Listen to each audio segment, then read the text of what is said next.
Ya, Assalamualaikum warahmatullahi wabarakatuh. Perkenalkan, nama saya Rizky Bin Ramadan. Saya dari kelas Akademi 4I. Jadi di sini saya akan menyampaikan terkait penyampaian perkembangan hukum pemberantasan korupsi di Indonesia. Nah, di bagian pertama itu adalah skema perkembangan hukum pemberantasan korupsi. Nah, mari kita telah bagaimana hukum terkait korupsi berkembang secara bertahap melalui beberapa fase penting di Indonesia.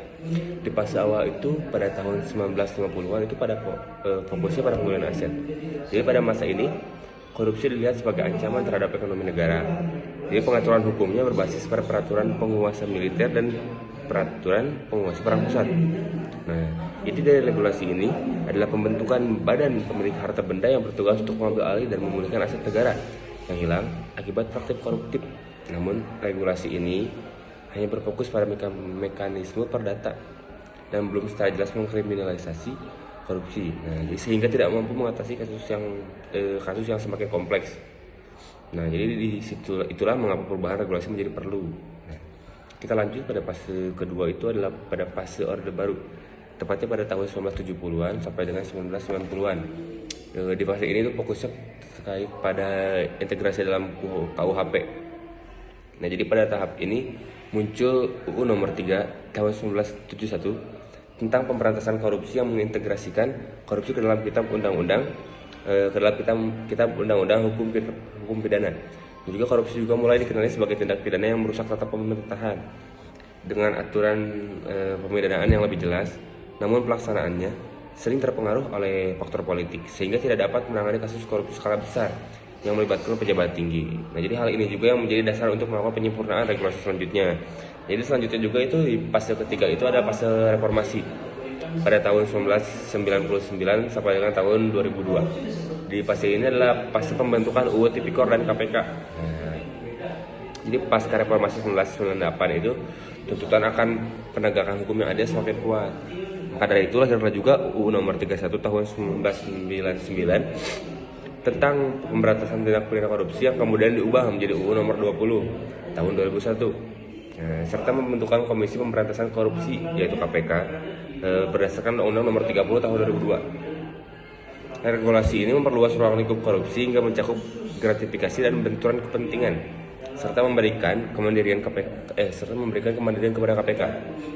Juga perubahan ini juga disesuaikan dengan kebutuhan untuk menyelaraskan regulasi nasional dengan standar internasional, terutama setelah Indonesia meratifikasi Konvensi PBB Konvensi PBB anti korupsi pada tahun 2006. Nah, di fase terakhir itu yaitu fase terkini pada tahun 2023 sampai dengan saat ini. Nah, harmonisasinya dengan KUHP nasional kalau di fase ini. Pada tahun 2023 diterbitkan juga Undang-Undang Nomor 1 tahun 2023 tentang KUHP nasional yang mengintegrasikan beberapa pasal dari Undang-Undang Tipikor.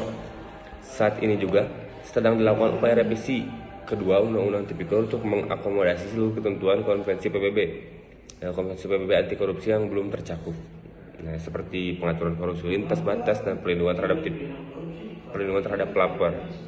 Nah, juga perubahan ini dilakukan karena korupsi semakin berkembang secara kompleks dan menyebar ke berbagai sektor, sehingga regulasi harus terus beradaptasi. Nah, kita telah sampai ke bagian yang kedua. Di bagian ini adalah bahasannya adalah korupsi sebagai tindak pidana khusus. Nah, jadi muncul pertanyaan, mengapa korupsi dikategorikan sebagai tindak pidana khusus? Nah, jadi saya akan sampaikan beberapa karakteristiknya yang membedakannya dari tindak pidana biasa. Satu, itu sifatnya yang merusak sistem. Kalau tindak pidana khusus itu, tindak pidana biasa seperti pencurian hanya merugikan pihak tertentu secara individu. Namun korupsi merusak tata kelola negara dan juga kepercayaan masyarakat terhadap pemerintah, dan juga menghambat pembangunan yang merata. Seperti itu. Yang kedua itu adalah melibatkan wewenang atau kedudukan. Ya. Korupsi umumnya dilakukan oleh orang yang memiliki wewenang atau kedudukan tertentu dalam pemerintahan atau juga lembaga publik. Berbeda dengan tindak pidana biasa yang dapat dilakukan oleh siapa saja tanpa kaitan dengan jabatan. Yang ketiga itu adalah dampak yang berskala besar.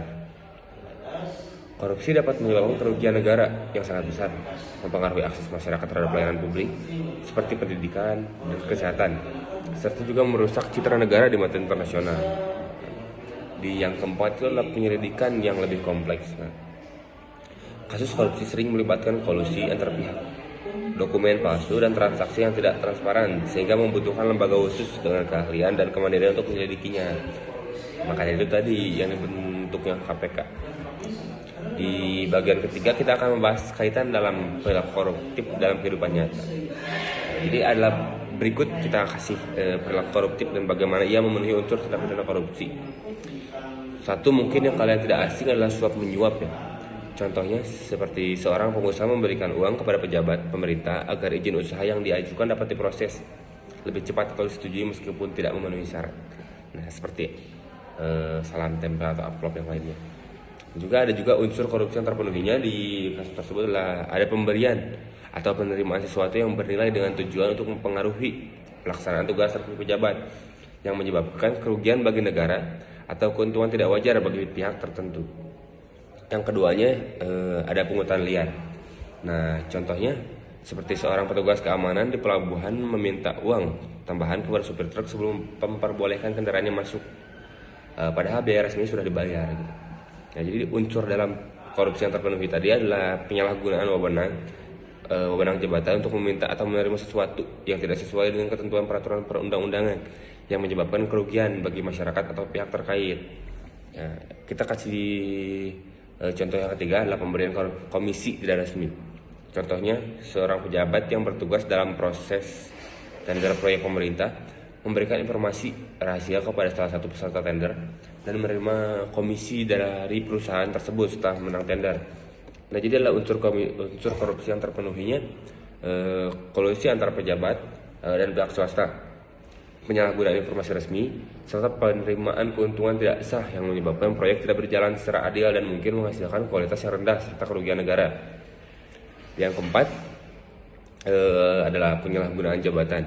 Contohnya seorang kepala dinas menggunakan anggaran pembangunan sekolah untuk membeli kendaraan pribadi atau membangun fasilitas yang tidak berkaitan dengan proyek tersebut. Nah, jadi di dalam kasus tadi unsur korupsi yang terpenuhi adalah penyalahgunaan wewenang atau kedudukan untuk kepentingan pribadi atau pihak tertentu yang menyebabkan kerugian langsung terhadap uang atau harta negara.